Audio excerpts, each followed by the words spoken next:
ठीक है। Hello guys, welcome to the maths. Chapter है हमारा vector algebra, NCERT class 12 exercise 10.1। तो इससे पहले मैं आपको वेक्टर अलजेब्रा के बारे में काफी सारा बेसिक्स पढ़ा चुका हूं, हमने बहुत सारी चीजें जानी। ठीक है बच्चों, तो अब हम आ गए हैं अपने क्वेश्चन पे। तो एक्सरसाइज 10.1 बहुत आसान है, हर एक क्वेश्चन को ढंग से पढ़ेंगे, समझेंगे क्वेश्चन क्या कह रहा है और अच्छे से करते हैं। ठीक है बच्चे, तो चलिए पढ़ते हैं। देखिए क्या कह रहा है, represent graphically a displacement of 40 kilometre 30 degree east of north. इसका मतलब क्या है? रिप्रेजेंट का मतलब दर्शाओ, आपको ग्राफिकली दिखाना है एक 40 किलोमीटर का डिस्प्लेसमेंट। और वो 40 किलोमीटर का डिस्प्लेसमेंट, तो ये तो हमें मैग्नीट्यूड दे दिया, कहां पर दिखाना है? नॉर्थ। देखो 30 डिग्री ईस्ट ऑफ नॉर्थ। अब देखो यार इसे कैसे दिखाएंगे, सबसे पहले मैं काम करता हूं, मैं डायरेक्शन बना दूं, ग्राफ बना लेता हूं।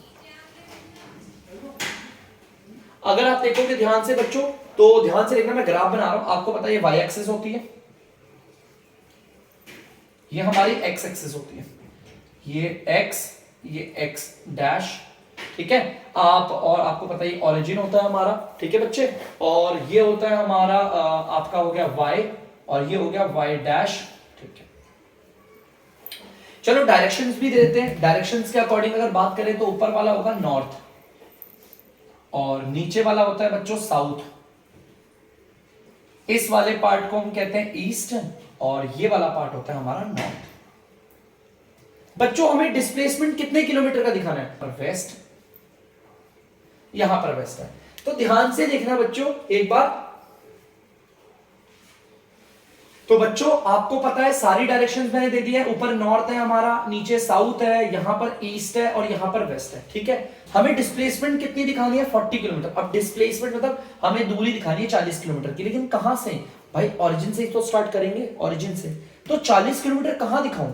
तो यहां पर बोला है नॉर्थ का जो ईस्ट पार्ट होगा। बेटा ये सारा का सारा नॉर्थ है, देखो ये सारा का सारा ना बच्चों नॉर्थ है। नॉर्थ का बोला है ईस्ट ऑफ नॉर्थ, मतलब कि नॉर्थ का ये ईस्ट वाला पार्ट, यहां पर 30 डिग्री। तो 30 डिग्री कितना होगा? कुछ यही कहीं होगा। देखो ये लो, ये 30 डिग्री बनाता हूं। देखो बच्चों ध्यान से, ये 30 डिग्री हो गया। देखो हमारा ये देख लो, ये नॉर्थ है ना, ये हमारी नॉर्थ की दिशा है, तो ये ईस्ट ऑफ नॉर्थ है। नॉर्थ के ईस्ट वाले भाग में 30 डिग्री का एंगल बना दिया मैंने, उसमें 40 किलोमीटर की दूरी है। तो भाई अब मैं ब्लैक मार्कर से दिखा देता हूं, 40 किलोमीटर आपका ये मैंने दिखा दिया, ये रहा, ये आपका 40 किलोमीटर। लो, और आपको साफ दिख सकता है बच्चों, ये जो मैंने आपका बनाया है वो एक्चुअली में एक स्केलर नहीं वेक्टर है, क्योंकि यहां पर हमारा मैग्नीट्यूड है। देखो ये लाइन सेगमेंट दिख रही होगी, यहां से लेकर यहां तक लाइन सेगमेंट दिख रही होगी, इसे ए बोल दो, ओ ए। आपको ये लाइन सेगमेंट दिख रही होगी, और ये सिर्फ लाइन सेगमेंट नहीं है, ये डायरेक्टेड लाइन सेगमेंट है, क्योंकि बच्चों यहां पर हमें डायरेक्शन पता है, कहां से शुरू हो रहा है कहां पर एंड हो रहा है, साफ यहां पर डायरेक्शन दिख रहा है। यहां पर 30 डिग्री बोला तो मैंने 30 डिग्री का एंगल बना दिया, और उस एंगल पर 40 किलोमीटर दिखा दिया। ठीक है, अगर यहां पर बोलता कि 30 डिग्री वेस्ट ऑफ नॉर्थ, तो ये जो नॉर्थ का वेस्ट पार्ट है ना, मैं यहां पर 30 डिग्री की लाइन बनाता और उसके ऊपर 40 किलोमीटर दिखा देता। ठीक है, तो प्लीज बच्चों एक बार से नोट डाउन कर दीजिए आप। तो बच्चों अब देखते हैं क्वेश्चन नंबर दूसरा क्या कह रहा है, classify the following measures as scalar and vector. हमें यहां पर बहुत सारे मेजर्स दे रखे हैं, नाप की हुई चीजें दे रखी है, हमें बताना है कौन सा स्केलर में आता है और बच्चों कौन सा वेक्टर में आता है। ठीक है, स्केलर के बारे में भी मैंने आपको बेसिक्स में पढ़ाया है, और वेक्टर के बारे में भी मैंने आपको बेसिक्स में पढ़ाया है। स्केलर और वेक्टर के बारे में एक बार स्टार्ट करने से पहले फिर से डिस्कस करते हैं। स्केलर वो होता है जिसमें सिर्फ हमें मैग्नीट्यूड पता हो, बस, इसमें किसी प्रकार की कोई भी डायरेक्शन नहीं होती है। लेकिन अगर हम बात करें वेक्टर की, तो वेक्टर में हमें दो चीजों के बारे में पता होता है, एक होता है हमारा मैग्नीट्यूड और दूसरा होता है हमारा डायरेक्शन। ठीक है, तो चलिए एक एक करके पढ़ते हैं। देखिए सबसे पहले हमारा दे रखा है 10 किलो। यार ये 10 किलो हमारा वेट होगा, हमारा जो भी है ना, 10 केजी। हमें पता है इस 10 केजी से मुझे ये पता चल गया है कि हमारा मैग्नीट्यूड हमें पता चल गया, लेकिन हमें कहीं पता है यहां पर कोई डायरेक्शन पता है? बिल्कुल भी नहीं है। 10 केजी सिर्फ एग्जैक्टली 10 केजी दे रखा है, इसमें तो कोई डायरेक्शन ही नहीं है। तो इसका मतलब इसमें मैग्नीट्यूड तो है लेकिन डायरेक्शन नहीं है, इसे स्केलर बोलेंगे। ये हम आ गया हमारा स्केलर में। ठीक है, अब हम देखते हैं अपना इस वाले दूसरे वाले पार्ट को। 2 मीटर। अगर ध्यान से देखोगे अगर 2 मीटर को, तो बच्चों 2 मीटर से आपको साफ पता चल जाएगा, ध्यान से देखना 2 मीटर। 2 मीटर का मतलब हमारा मैग्नीट्यूड हो गया। देखो न्यूमेरिकल वैल्यू है ना, जहां पर न्यूमेरिकल वैल्यू होती है उसे मैग्नीट्यूड कहते हैं। हमारा 2 मीटर तो मैग्नीट्यूड हो गया, और नॉर्थ से वेस्ट जाना है हमें। 2 मीटर कहां जाना है? नॉर्थ से वेस्ट। हमें मैग्नीट्यूड तो बता ही रखा है और साथ साथ डायरेक्शन भी है, नॉर्थ से वेस्ट को, तो ये हमारा हो जाएगा वेक्टर, क्योंकि इसमें हमारे पास मैग्नीट्यूड भी है और डायरेक्शन भी है। चलिए देखते हैं 40 डिग्री।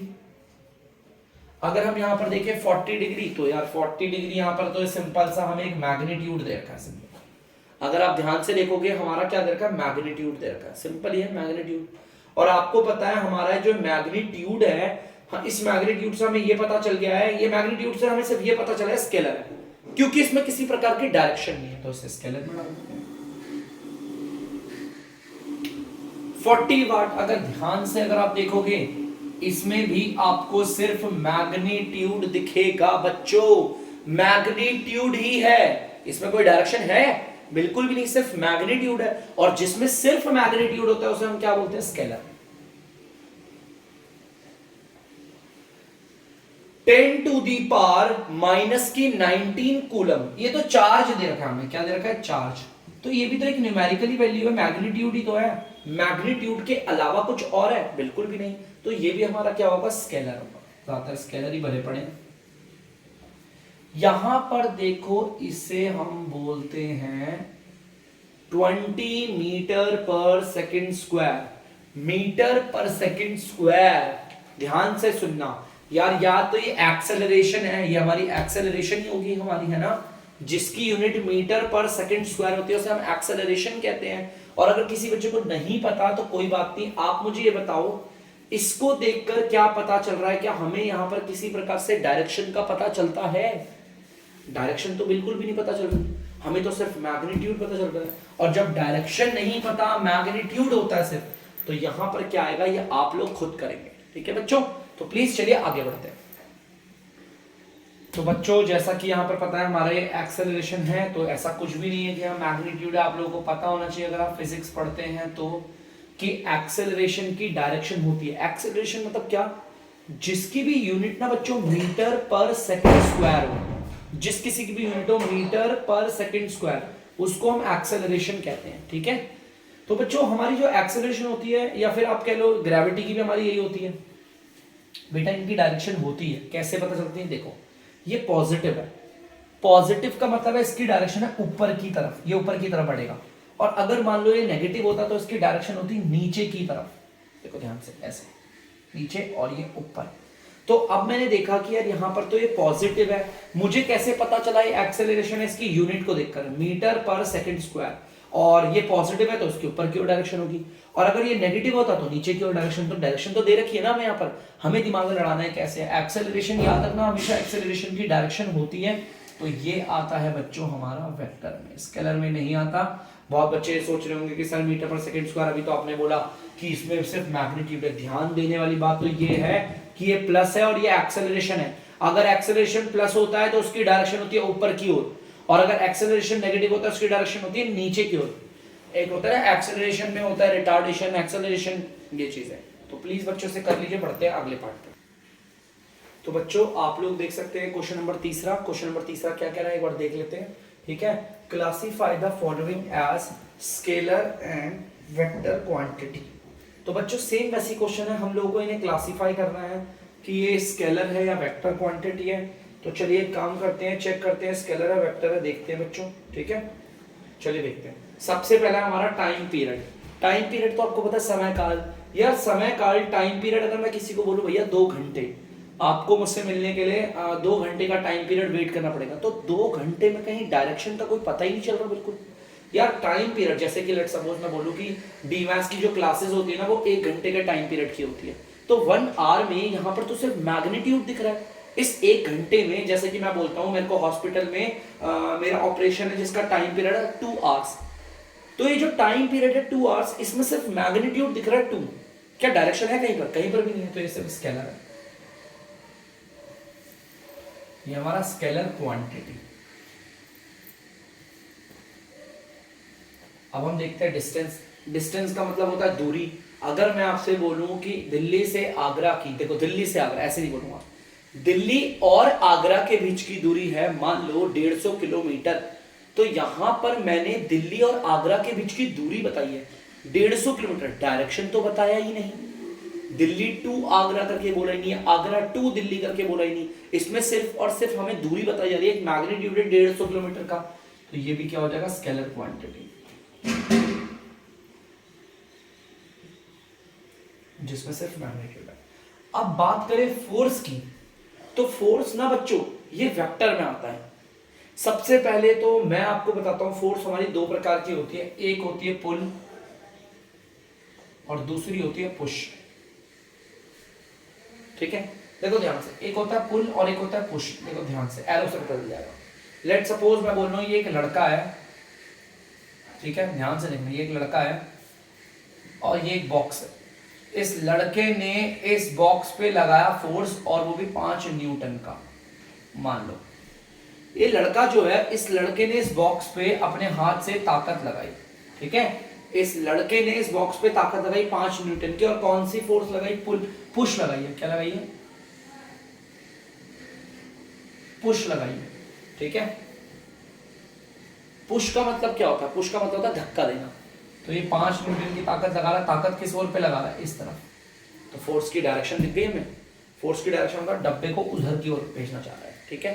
तो याद रखना फोर्स में हमारा मैग्नीट्यूड भी होता है और डायरेक्शन भी होता है, क्योंकि फोर्स को हम दो कैटेगरी में बांटते हैं, पुल में बांटते हैं, पुश में। वहीं अगर मैं आपको बोलूं कि ये लड़का है, ये क्या कर रहा है, ध्यान से सुनना, थोड़ा झुका देते हैं इस लड़के को,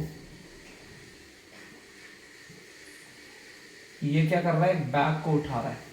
अब ध्यान से सुनना, ये इस बैग को क्या करेगा, इस बैग पे 2 न्यूटन की ताकत लगा रहा है और ये इसको कर रहा है पुल। पुल का मतलब क्या, इसे ऊपर की ओर खींचेगा, साफ पता चल गया डायरेक्शन। मैग्नीट्यूड हमारा 2 न्यूटन है और हमें डायरेक्शन बदल गया ऊपर की ओर, तो इसीलिए फोर्स को हम बोलते हैं आपका वेक्टर, वेक्टर क्वांटिटी। क्योंकि फोर्स में ना बच्चों, फोर्स में हमें साथ साथ मैग्नीट्यूड तो पता ही होता है, साथ ही साथ पता होता है कि हमारा डायरेक्शन क्या था, ठीक है, डायरेक्शन बदल जाता है, क्योंकि फोर्स दो कैटेगरी में बांटी जाती है, पुल में और पुश में। मैं बेसिकली बता रहा हूं आप लोगों को, ठीक है। तो चलिए अब देखते हैं हमारा वेलोसिटी, तो इसे मिटा देता हूं एक बार जल्दी से। वेलोसिटी तो आप जानते ही हो, डायरेक्शन विद स्पीड। वेलोसिटी कहते किसे हैं, जहां पर हमारी डायरेक्शन भी और स्पीड भी होते हैं उसे वेलोसिटी बोलते हैं। वेलोसिटी की तो खास इसकी डेफिनेशन पढ़ी होगी। वेलोसिटी का मतलब होता है स्पीड विद डायरेक्शन। जैसे कि एग्जांपल के तौर पे यहां से ए से बी, एक गाड़ी ए से बी जा रही है और ये जो गाड़ी जा रही है बच्चों, इसकी स्पीड है 50 मीटर पर, नहीं है तो बहुत ज्यादा हो जाएगा, 5 मीटर पर सेकेंड। ध्यान से देखो, सबसे पहले गाड़ी का हमें एग्जांपल दे रखा है। देखो वेलोसिटी का मतलब क्या होता है, जिसमें स्पीड भी पता है और डायरेक्शन भी। डायरेक्शन हमें पता है ए टू बी और हमें स्पीड भी इसकी पता है 5 मीटर पर सेकंड, तो इस चीज को वेलोसिटी कहते हैं। वेलोसिटी में हमें मैग्नीट्यूड तो पता चल ही रहा है, साथ साथ डायरेक्शन भी पता चल रही है ए से बी, तो इसीलिए वेलोसिटी को कहते हैं वेक्टर क्वांटिटी। ध्यान से देखो, यहां पर हमें देखो एक न्यूमेरिकल मैग्नीट्यूड तो मिल ही गया और डायरेक्शन भी पता है ए टू बी। उसी तरह आता है हमारा वर्क डन। वर्क डन का मतलब होता है काम होना, बस। अब भाई वर्क डन में कहीं पर भी ना, आपको मैं रियलिटी बताऊं तो कहीं क्वांटिटी, कहीं पर भी ना डायरेक्शन नहीं होती, सिर्फ मैग्नीट्यूड होता है। बाकी वर्क डन का उसका यूनिट क्या होती है, जूल। क्या होती है, जूल। जैसे कि अगर मैं बोलूं कि मैंने 3 जूल का वर्क करा है, ध्यान सुनना, एक लड़के का मैं बोलता हूं, एक लड़के ने 3 जूल का वर्क करा है, तो 3 जूल के वर्क में कहीं पर भी मुझे डायरेक्शन नहीं पता चलती। वर्क डन की जो भी यूनिट होती है वो होती है जूल्स। अगर आप लोग फिजिक्स, केमिस्ट्री, मैथ्स लेकर पढ़ रहे हैं तो आप लोगों को बेसिकली बहुत आसान से समझ में आ जाएगा। वर्क डन हमारा जो होता है उसकी यूनिट होती है जूल, और वर्क डन से हमें कभी नहीं, मैं अगर बोलूं कि मैंने एक ना काम किया है और ज्यादा काम करा, एक ने कम काम किया है, तो हमें मैग्नीट्यूड पता चल सकता है वर्क डन का, लेकिन डायरेक्शन नहीं होती इसकी, तो इसे हम बोलेंगे स्केलर। तो इन सबको क्लासिफाई कर दिया, जल्दी से बच्चों इसे उतार लीजिए। तो बच्चों ध्यान से देखना, आपका क्वेश्चन नंबर 4 है। इन फिगर 10.6 बच्चों सॉरी थोड़ा कुछ काम आ गया था मुझे। इन फिगर 10.6 स्क्वायर आप देख सकते हो, इसमें स्क्वायर है, ये सबका मैग्नीट्यूड बराबर है, ठीक है। Identify the following vector. सबसे पहले को इनिशियल वेक्टर कौन से हैं? वो वेक्टर, को इनिशियल वेक्टर वो होते हैं जिनकी डायरेक्शन कुछ भी हो लेकिन उनकी इनिशियल पॉइंट सेम होता है। देखो ये रहा, इस डी वेक्टर को देखोगे, देखो ये रहा, इसका इनिशियल पॉइंट है ये। इस वाले ए वेक्टर को देखोगे तो ध्यान से देखना, इसका इनिशियल पॉइंट है ये और ये रहा। तो ए वेक्टर एंड डी वेक्टर, ये जो दोनों वेक्टर हैं इनका इनिशियल पॉइंट सेम है। मुझे कैसे पता चला? इसका इनिशियल पॉइंट ये है, देखो एरो बता रहा है, ठीक है, क्लियर है। इक्वल वेक्टर क्या होते हैं? जिनकी डायरेक्शन भी सेम हो और जिनका मैग्नीट्यूड भी बराबर हो। तो देखते हैं यहाँ पर इक्वल वेक्टर कौन से हैं जिनकी डायरेक्शन भी सेम है और मैग्नीट्यूड भी सेम है। तो देखो देखो देखो देखो, मैग्नीट्यूड तो चलो ठीक है, डायरेक्शन किसकी सेम लग रही है? डी और बी की। देखो देखो मैग्नीट्यूड तो इनका सेम होगा, जो भी होगा मैग्नीट्यूड। डायरेक्शन देखो, ये भी ऊपर से नीचे आ रहा है और ये भी ऊपर से नीचे आ रहा है। तो हमारा D vector and B vector collinear but not equal. Collinear vector कौन से होते हैं भाई? कोलिनियर वेक्टर मतलब कि जो पैरेलल है, और पैरेलल तो आपको दिख रहे, देखो वो कह रहा है कोलिनियर होना चाहिए लेकिन इक्वल नहीं होने चाहिए। कोलिनियर हमारे कौन से? ऐसे तो अगर आप बोलोगे ये वाला वेक्टर और ये वाला वेक्टर भी पैरेलल है, लेकिन देखो इनकी डायरेक्शन और इनका मैग्नीट्यूड सेम है तो ये इक्वल वेक्टर भी है। वो कह रहा है कोलिनियर तो लेकिन इक्वल ना हो। तो हमारे कौन से वेक्टर है? ए वेक्टर और सी वेक्टर। देखो कैसे, सबसे पहले इस वाले वेक्टर और इस वाले वेक्टर को देखो, ये पैरेलल है। दूसरा, इस वाले वेक्टर का और इस वाले वेक्टर का मैग्नीट्यूड सेम है लेकिन इनकी डायरेक्शन अलग है। वो लेफ्ट को जब वो राइट को जा रहा है तो ये लेफ्ट को आ रहा है, डायरेक्शन इक्वल नहीं है। तो भाई हमारा कौन सा वेक्टर हो गया? ए वेक्टर एंड सी वेक्टर। ध्यान से देखना, ए वेक्टर और डी सी वेक्टर, इनका मैग्नीट्यूड क्यों सेम है? क्योंकि ये स्क्वायर है और इनकी डायरेक्शन अलग अलग है। देखो ध्यान से, डायरेक्शन अलग है, वो राइट को जा रहा है, ये लेफ्ट को आ रहा है, तो इक्वल तो नहीं हो सकते ना। कोलिनियर तो है लेकिन इक्वल नहीं। क्लियर है? तो प्लीज बच्चों से बता दीजिए। तो बच्चों आई होप आप लोगों को समझ में आया होगा। आज की वीडियो बस यहीं तक। आज ज्यादा तबीयत ठीक नहीं है तो बस मैं इतने ही क्वेश्चंस करवाता हूँ, ठीक है। तो अगर आपको डीमैथ्स की वीडियो पसंद आ रही है तो वीडियो को लाइक करें, शेयर करें और चैनल को सब्सक्राइब करें। तो मिलते हैं अगली वीडियो में अगले क्वेश्चन के साथ। तब तक के लिए बच्चों बाय।